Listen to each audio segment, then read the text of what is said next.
TheJbeans.net. Bermuda is an easy destination to explore on your own. And if you're sailing to the island with Norwegian Cruise Line, there's a not-so-obvious perk you'll definitely want to take advantage of during your visit.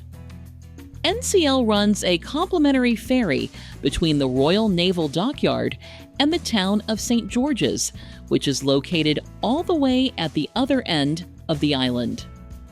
The ferry isn't widely advertised, but it's a great way to make the most of your day if you want to visit St. George's.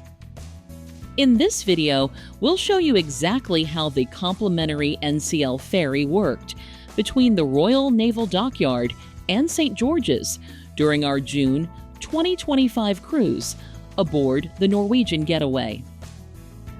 Just a quick note that if you enjoy this video, please give us a thumbs up or leave a comment. It really helps our channel. And consider subscribing so you get alerted when we add new videos.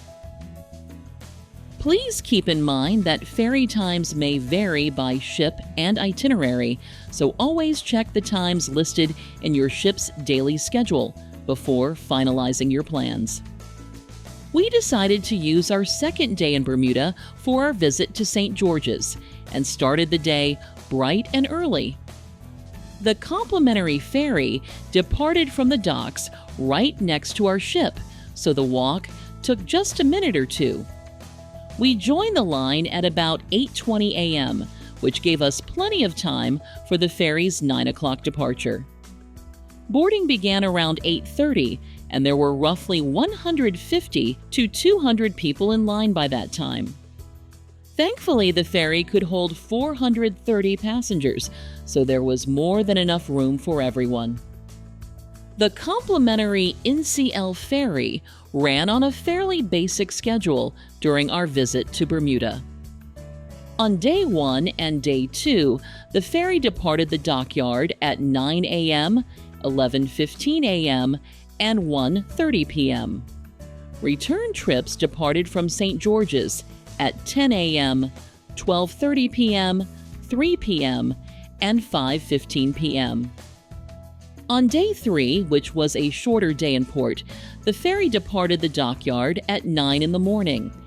It later departed from St. George's at 1 p.m., so guests could return in time for our ship's departure. On board the ferry, there were large air-conditioned spaces available on both levels. The lower indoor area had individual cushioned seats, 6-seat window tables, restrooms, and water available. The upper indoor area also had individual cushioned seats, but the seats included armrests, a bit more padding, and a small, shared drink table between the seats. Additionally, the upper area had restrooms, water, a TV playing Bermuda-themed content, and a few outlets for charging devices. At the back of the ferry, the upper deck also had a small outdoor seating area for anybody who wanted to enjoy some fresh air and a saltwater breeze.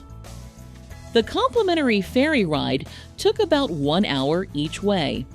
The trip was a scenic ride that provided a nice opportunity to cool off and enjoy the views. Arriving in St. George's, the NCL Ferry docked at a small park that was located a short walk from the center of town. The park had a large shade tent, as well as about half a dozen wooden benches for passengers waiting to head back to the dockyard. Nearby at the road, there were several taxis and minibuses that offered tours for a fee. At the waterfront, a large Hunter's Wharf information board displayed the public ferry schedules, a simple town map, and the monthly schedule for the complimentary NCL Ferry. A very friendly Bermuda Tourism Authority staff member answered any questions guests had and also helped with directions. For quick orientation, walking along the nearby road past the gas station brought us to Water Street. Following Water Street led to shops, restaurants, and the heart of St. George's. When we wrapped up our exploration of St. George's, we headed back to the same park where the complimentary ferry dropped us off. The shade tent and wooden benches made the wait for the ferry much more comfortable. Since we matched our timing to the posted schedule, we only had a short wait before the ferry arrived for the return trip to the dockyard. It's worth noting that if the complimentary NCL Ferry times don't line up with your plans, the Bermuda Shore Link Public Ferry is another option from the dockyard. During our most recent visit, the fare to and from St. George's was $4.50 per adult, each way, $2.75 for children ages 5 to 15, and children under 5 were free.